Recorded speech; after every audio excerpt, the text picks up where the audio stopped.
ढाका में उसका खूब आदर सत्कार हो, अपनी बेटी अपनी धर्मपत्नी को लेकर, कोई बिल्ली को भी लेके आया। बिल्ली का नाम जीबू है, जीबू। मैंने कहा वाह क्या, लंदन से आए भाईजान। ये भाईजान अरेस्ट हो गए थे, इनके पास खूब धोखाधड़ी के स्कैम थे। फिर उन्होंने कहा जी हम तो बहुत बीमार हो गए, हमें इलाज कराने लंदन जाना है।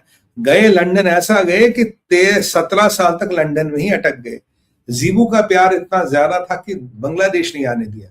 मुझे लगता है जीबू की अब उम्र हो गई है, तो अब सोचा चलो जीबू को छोड़ के बांग्लादेश में किसी से दिल लगा लेते हैं। तो बांग्लादेश की जनता से ज्यादा प्यारी जीबू थी भाई, आखिरकार बिल्ली है, cat, cat. London, London cat, London cat, London cat. I love her, good man. Anyway, तो ये जीबू के साथ आए हैं। अब इसका आदर सत्कार करने के लिए 50 लाख लोग, जी हाँ, 50 लाख लोगों को सड़कों पे मोबिलाइज किया गया। और अब जब ये बंदा आता है, और अगर आप बीएनपी को देखें, बीएनपी एक इस्लामिस्टों के दम पे, ये जमात इस्लामी का आउटशूट है। जैसे हम यहाँ पीडीपी जमात इस्लामी का आउटशूट है, वैसे ही भी जमात इस्लामी का आउटशूट है। ये एंटी इंडिया रहे, एंटी हिंदू रहे, और ये हमेशा हिंदुस्तान से नफरत, हिंदुस्तान से अलगाव, इस पे इनकी दुकान चलती रही। यही लोग आ गए हैं, और यही लोग का नेता यानी कि चेयरमैन, जो 17 साल से जीबू के चक्कर में लंदन में बैठा था, वैसे कुछ नहीं। तो अब वो वापस आ गए हैं, और अब वो जो वापस आ गए हैं, तो अब सोचा कि इसके पास विकल्प क्या है। मैंने दिन में एक टीवी प्रोग्राम किया था, मैंने कहा भाई इसके पास 3 विकल्प है। पहला विकल्प है ये प्रो इंडिया जाएगा, तो इसके साथ भी हदी जैसी हरकत की जाएगी, इसको हटा दिया जाएगा। दूसरा विकल्प, अगर ये बीच का रास्ता निकालता है, ये बोलेगा बांग्लादेश फर्स्ट। बांग्लादेश में फर्स्ट के इंडिया के पास आने का, अपने स्ट्रैटेजिक इंटरेस्ट देखने के लिए एक रास्ता खुलता है, एक रास्ता खुलता है। तीसरा बात है, ये बोलेगा हदी। हदी मतलब इस्लामिस्ट। ये इसके पास 3 विकल्प। मैंने कहा पहला ये बोल नहीं सकता भाई, प्रो इंडिया बोलेगा तो निपट लिया जाएगा। तो अब दूसरा विकल्प क्या है? दूसरा विकल्प है बांग्लादेश फर्स्ट, मुश्किल है।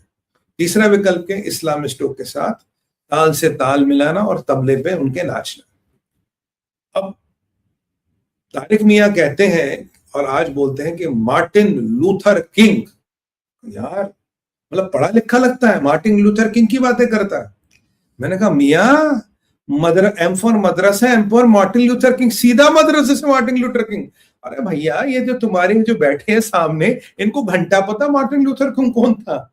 मतलब ये 1 नंबर के जाती जमाती पेट्रोल पंप फेंकने वाले, इनको क्या पता मार्टिन लूथर किंग कौन था? इनके बाप को क्या फर्क पड़ता कौन था मार्टिन लूथर किंग, कौन था वो?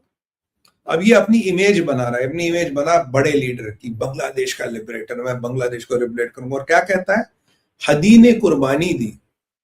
यानी कि गेम जो ये खेल रहा है, ये कह रहा है हदी ने कुर्बानी दी। अब यूनिस कह रहा है हदी के बाद दिखाए हुए रास्तों पे चलेंगे। हदी ने कुर्बानी दी, क्योंकि लोंडा गैंग जो है ये बांग्लादेश के, से डरते हैं। अब बोल रहा हदी ने कुर्बानी दी, हदी हमारा, इन अ वे हदी को एक आइकन मान रहा है, हदी को एंडोर्स कर रहा है। यानी कि जब हदी ने कुर्बानी दी, और हदी के डेथ का केस लगा किस पे?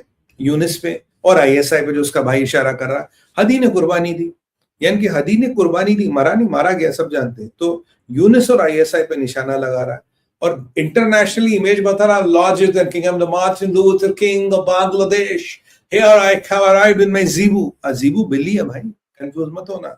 देखो आप, मैं जानता हूं आपका इधर उधर दिमाग घूम रहा है, बिल्कुल नहीं, जीबू बिल्ली का नाम है। हाँ, तो जीबू बिल्ली के साथ ही आया, अगर मार्टिन लूथर किंग। अब ये क्या कर रहा है कि ये कह रहा है मेरे पास लोग का सपोर्ट है, I can control the streets, I can control the cuss. कहता बांग्लादेश सबका है, हिंदू का है, मुसलमान का, क्रिश्चियन का है, ईसाई का है, पहाड़ों का है, प्लेन का। मैंने कहा मियाँ पहले दिन ही अल तक किया शुरू, मतलब क्या यार, मतलब 17 साल बाद है और पहले दिन ही झूठ बोलना शुरू। मतलब पहले दिन ही ओपनिंग ही अल तकिया से कर ली, सबका बांग्लादेश, सबका होता बांग्लादेश, तो ये हालत हिंदुओं की होती। और आज जो हमारा भाई मरा है, ये भी हमारा भाई दलित है। मैं आपको शुरू से कह रहा हूं, मैंने आज टीवी डिबेट्स में भी कहा, जो बेचारा हमारा हिंदू भाई बांग्लादेश में फंसा है, ये सारे दलित हैं। ये जो मंडल साहब थे, जिनके चक्कर वो जो पाकिस्तान गए थे, फिर वहां से भारत भाग के, उन्होंने इन बेचारों की ऐसी तैसी करवाई। ये बेचारे इतने गरीब हैं हमारे दलित भाई, भाग भी नहीं सकते, भागने के संसाधन भी नहीं है, रोटी खाने के वांदे पड़े हैं, बिल्कुल बिल्कुल ही दरिद्र हालत में है। और ये जो यहाँ दलितों के चैंपियन बने फिरते हैं, बोलिए बोलिए, क्या जो दलित मुसलमान की ताकत की बात करते हो उन्हें बोलो, जरा बांग्लादेश के लिए बोलो। मैं उन्हें बहुत बड़ा लीडर मानूंगा जो दलित मुस्लिम की फोर्स, दलित मुस्लिम का ताकत बोलते क्यों नहीं बांग्लादेश के दलित के लिए? हम तो बोलेंगे हमारे भाई है, तुम तो दलितों के ठेकेदार बनते हो, तुम बोल के दिखाओ, तुम बोल के दिखाओ। दलित मुस्लिम कंबाइन वाले लोग, तुम्हारे मुंह में क्या जीरा जम गया है, सांप सूंघ गया तुम्हें भैया? दलित भाई हमारे मारे जा रहे हैं, हमारे ओबीसी हिंदू भाई मारे जा रहे हैं, और तुम्हारे मुंह में जीरा डल गया कि तुम्हारे राजनीतिक फायदों को इससे, इसके जो तुम्हारे समीकरण बने हैं वो हिल जाते हैं। पर हम बोलेंगे जब तक हमारा एक एक भाई है उसके लिए हम बोलते रहेंगे। ये मसला तब तक सेटल नहीं करेंगे जब तक इसका सेटलमेंट होता नहीं। ये मेरा आपसे वादा है, हम बोलते रहेंगे इसको लेके। अब कैराची में यहाँ का मार्टिन लूथर किंग सबका झूठ मत बोलो रहमान साहब, देखो झूठ मत बोलो। आप इसलिए आए हो क्योंकि आपको पता है यहाँ एक वैक्यूम है। अवामी लीग का वोट बैंक इंटैक्ट है, अवामी लीग का कोई लीडर नहीं है। अब ये बीएनपी वाले, आपकी माताजी ड्यू टू एज और whatever she is not in a very good state of health, तो आप उनकी जगह आए हो, you are filling the vacuum.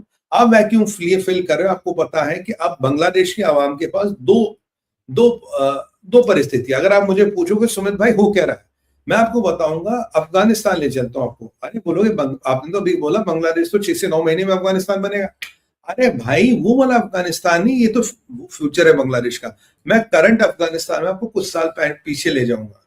Afghanistan के पास 2 विकल्प थे, अशरफ गनी या तालिबान।